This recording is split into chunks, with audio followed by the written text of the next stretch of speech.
14లో మనకు 47.7 వచ్చింది, వాళ్ళకి 45.67. మార్జినల్గా 1-2%తోనే 14లో మనం విన్ అయ్యాం. ఆ తర్వాత ఓట్లు చీలికి మూలాన మనకి 23 సీట్లకే వచ్చాం.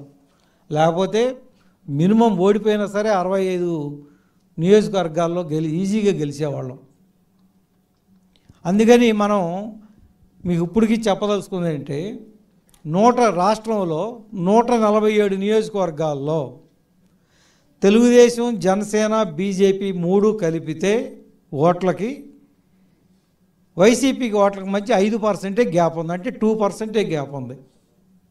మనం 2019 ఓట్లని సస్టైన్ చేసుకుని ఇంకొక 2% ఎక్స్ట్రా తెచ్చుకుంటే 147 కాన్స్టిట్యున్సీలో గెలవచ్చు. 28 కాన్స్టిట్యున్సీలు, ముఖ్యంగా కర్నూలు అండ్ కడప, అక్కడ తెలుగుదేశము, బీజేపీ, జనసేన కలిసినా కూడా వైసీపీకి మనకు వాళ్ళకి మధ్య గ్యాపు 10 లక్షల ఓట్లు తేడా ఉంది. 10 లక్షల ఓట్లు తేడా, చాలా చాలా వైడ్ మార్జిన్ ఉంది. అందుకని మేము ఇక 175 నియోజకవర్గాలని సమానంగా అందుకని మేము బలహీనమైన నియోజకవర్గాలు, బలమైన నియోజకవర్గాలు కొంచెం పక్కన పెట్టండి, అన్నిట్లో సమానంగానే పనిచేయాలి.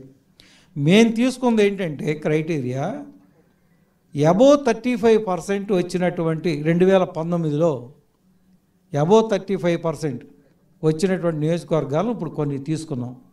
ఇంకా ఈ 30 కాన్స్టిట్యున్సీలు కాకుండా ఇంకా అందరం పనిచేస్తానంటే